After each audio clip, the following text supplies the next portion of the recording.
This is the Dads for Dads podcast. I'm Johnnie Bedford, and this show is for the men who nobody checks on. The men who are holding it together on the outside, but falling apart on the inside. They're separated, exhausted, and fighting to stay in their kids' lives. No filter, no bullshit, no pretending you're fine. Just real conversations, real stories with real men, what they did to get through it, and what it actually takes to be a present father. If that's you, you're in the right place. Let's get into it.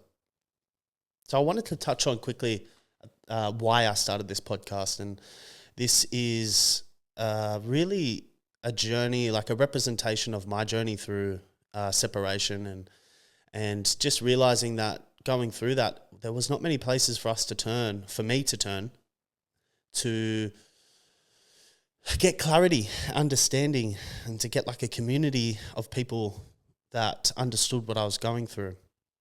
So I wanted to do something like this and to speak to dads who are like myself and like, potentially you who are listening, and to share their stories, share what they've been through, share how they got through it and the lessons that they learnt.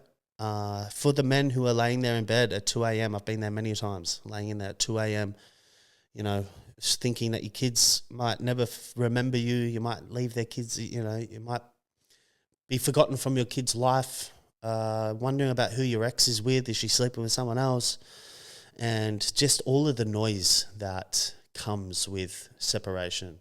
And so I wanted to do this for those guys at that time of the night, and when there's no one around, and they can listen to this and one, hopefully get hope that they can change their situation, that there is a light at the end of the tunnel, and two, spark a bit of curiosity and curious to change, and that this situation doesn't have to define you and doesn't have to be who you are and who you become.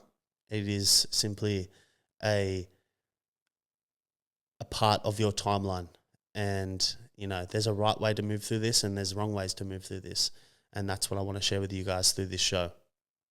A little bit about me. So I am a dad of two. I have little Evie, she's 6, and Cody, who's 4. He's turning 5 in September.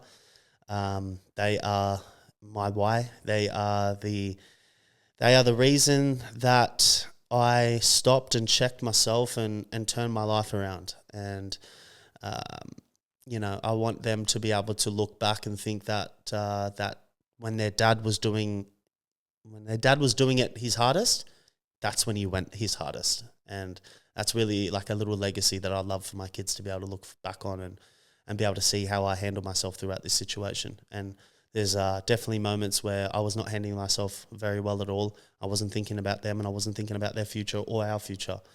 But yeah, this is the whole reason for this, is I want guys to be able to learn from my mistakes. Throughout my journey of rebuilding myself, I really found myself doing endurance training and triathlons and just hard things in general. I found that I really, in the suffering and the long days, the long training and training when you didn't want to get up, I found that really, really like dug deep into who I was, and having to push through adversity physically, I think made it a lot easier to push through adversity mentally. So that was one of my avenues. I always teach the guys that I work with, I always start with physical, is get moving, get the endorphins going, and losing weight and being stronger, you can't lose confidence doing that. So yeah, I've gone sober. I stopped using drugs. I still drink here and there, but yeah, I've changed one addiction from cocaine to endurance training. So choose your battles on that one. So I guess, the turning point of the rock bottom for me, throughout the breakup, the first 4 weeks I didn't want to leave my house, and the only thing I would leave my house for was the gym. And I went from 135 kilos down to 95 or something like that. So that's about 40 kilos I was in that sense, I was good. I was still moving and still eating healthy, but mentally and internally, I was just suffering, punishing myself over and over and over again about what I could have done and what if I did this and what could have been. And um, so it was coming out of that like self isolation period, 4 to 6 weeks in. Is I was feeling myself. I started to get a little bit of confidence, and I started chasing women and started drinking and partying. I entered the party lifestyle, and it was in that a lot of different things that I didn't know about my ex and the breakup, and a lot of truths. I'd say there were two different timelines. One she was telling me, and the real one. And it was in that sort of maybe 10 to 11 months after that I found these things out, and man, fuck, did my life spiral. I was, numbing. I was escaping all of the shame, the guilt, the anger, the sadness that was inside of me. And I was, using drugs, alcohol, and women to suppress that. And it took for me, there was one weekend, and it was like 3 or 4 days that I hadn't really slept. I'd found out a thing, between my ex and I and some friends, mutual friends of ours, what I thought were friends. I found out that, and I went on a 3-4 day bender, and I had some friends looking after the kids, and they were supposed to take the kids to school, and they couldn't do that. And she had to drop them back, and she's seen the state that I was in, and she called my family, and my family came to pick the kids up, and I would say that was my rock bottom. That was where I genuinely thought I was going to lose my kids and I wouldn't see them again. And it was in that, I remember standing in front of the mirror, just bawling my eyes out, just like, it was tough. It was really, really confronting, but it was in that moment that I accepted that I had a problem. It was in that moment that I realized that I had to make some really big and serious changes, or I risked, never seeing my kids again. And that really broke me. And it stopped me in my tracks. I haven't touched cocaine since. I think a long time leading into that as well was I was very 1 foot in, 1 foot out of this new identity of mine. And, I went and did an NLP course that I thought was really good for me. And then coming out of that, I just, I fell back into the old life. And then it was just after that weekend that I was just talking about. It was a few weeks after as I had the next step of the NLP, and that was the Master Prac. And that one changed my life. That really changed my life. I released a lot of emotion. I understood my patterns and my triggers and why I was acting and reacting the way I was. I had forgiveness for my ex. I have an understanding of the world. I could see people. I could see them, like see who they actually were behind the facade that we all sort of put up for people to see. And it was in that moment that I, decided I wouldn't use anymore. I said to myself that I ever wanted to use, that I'd have to sit down and picture speaking to my children and telling them what I was going to do. And from there, I never touched it again. And it was really in that I really committed to the Dads for Dads mission, and to create a space for men to turn to and have community, have men who are going through it, who understand you, a place for you to learn yourself and understand yourself more, your internal world, understand the world in general, to unpack your childhood, unpack your traumas, unpack your patterns and programs and the armor that we put on as kids to protect ourselves. To understand that we are operating by these subconscious programs that are not even ours, they're adopted through other people. It's to just be understood and seen. And I committed to that fully. And I haven't looked back. It's filled me, it fills my cup, it fills me with energy to have men come to me in a really bad place and know that I can help change their life, and, and see the guys in the community and have these conversations and see, the aha moments and when they get it and the shift. And it's really powerful, and it means a lot to me.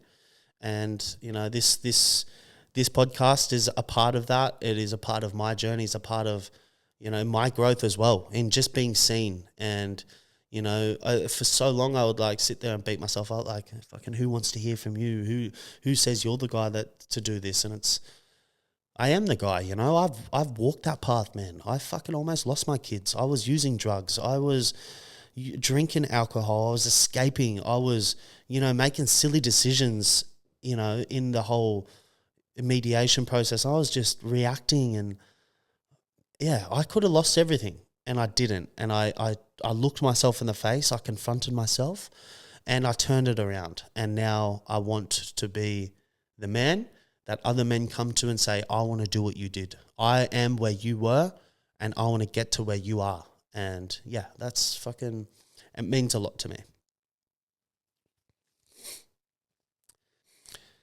So for me,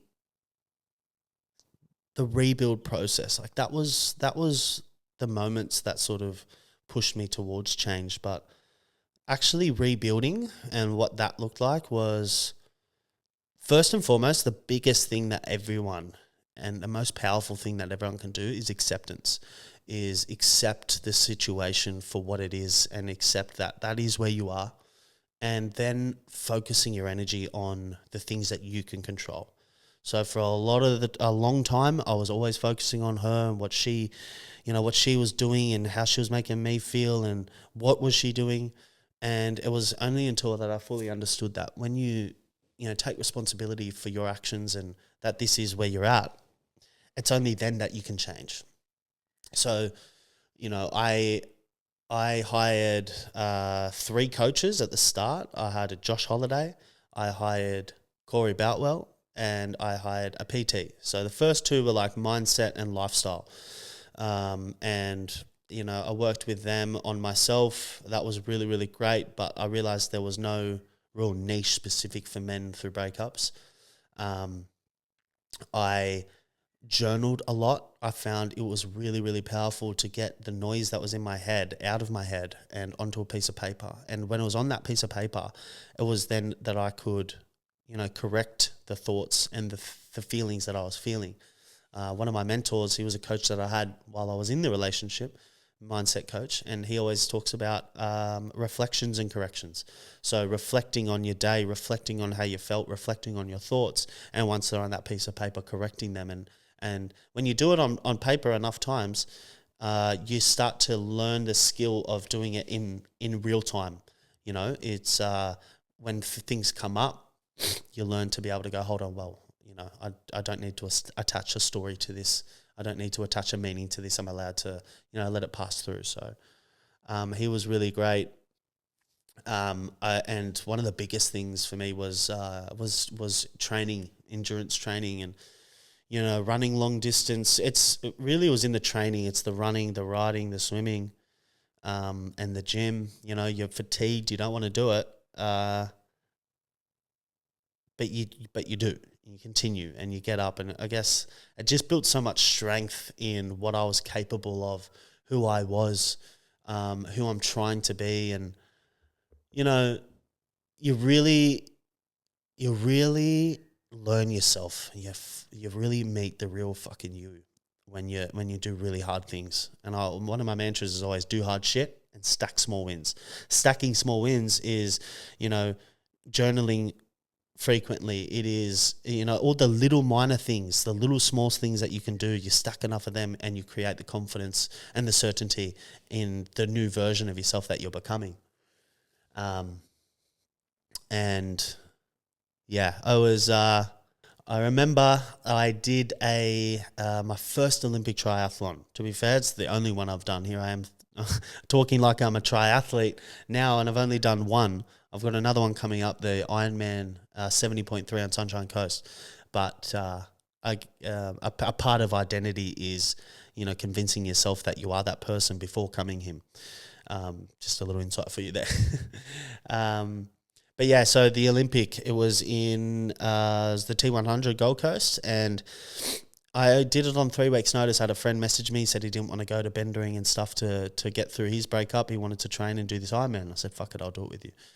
And yeah, fuck, that was really deep. That was really deep. I remember waking up, like there was a night before, waking up on the day, so much emotion.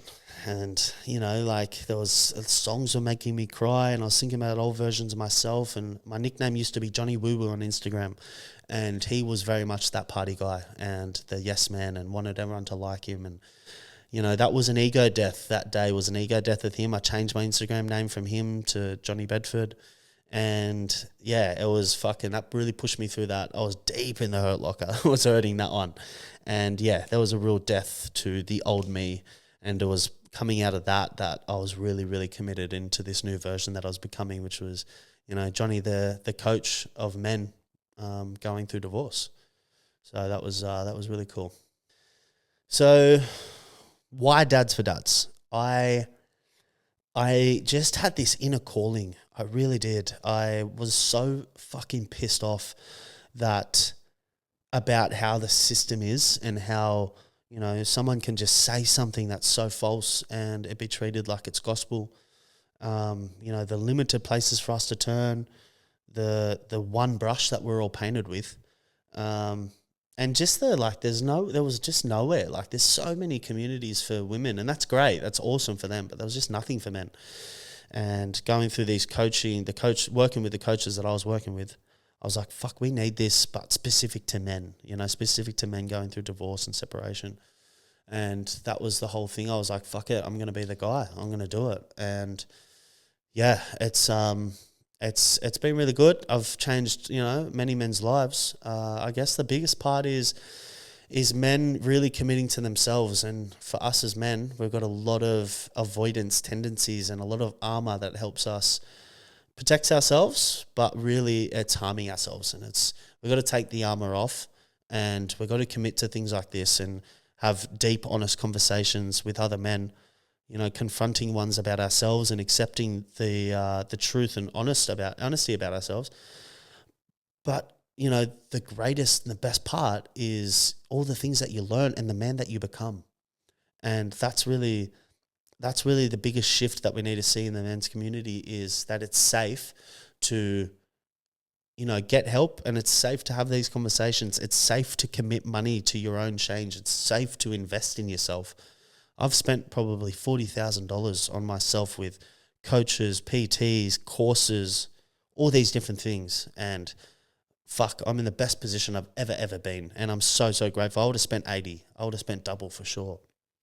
So yeah, it's a great journey. I've started a non-for-profit as well. So that one's there is to fight not against the court, but just to raise awareness and make noise for men to have a fair chance, a fair go. You know, it's like women can't just go and say anything and then have you fighting on the back foot, proving your innocence while you're also trying to fight to get in your kid's life. So that one is mainly for that. We are in the non-for-profit as well. We have already done our first 24-hour challenge. So that's really great. It's 4 hours of running, 4 hours of riding, 4 hours of gym, 4 hours of pack march, 4 hours of kayaking. And it's over 24 hours. It's designed to, you know, emulate the man's journey through, you know, breakup and divorce, being the chaos of running and the clarity of kayaking.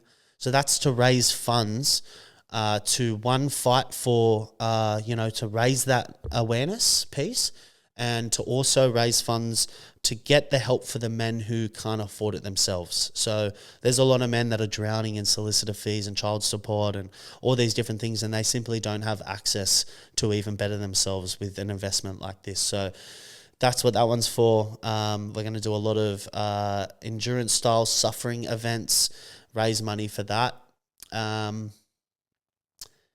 And then, yeah, we're going to be doing a lot of, like, you know, gym.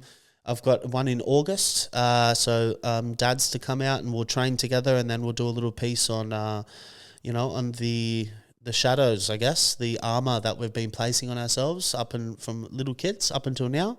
and just assess whether that armor is still serving us positively or not. So there's a pretty cool mission with a non-for-profit. The Dads for Dads Incorporated is the non-for-profit. Dads for Dads is the coaching platform. So one-on-ones, the community is the main one. And we'll do like retreats and stuff. I've got retreats, workshops, plenty of stuff lined up with that. So really creating a space for men to be able to come in and change.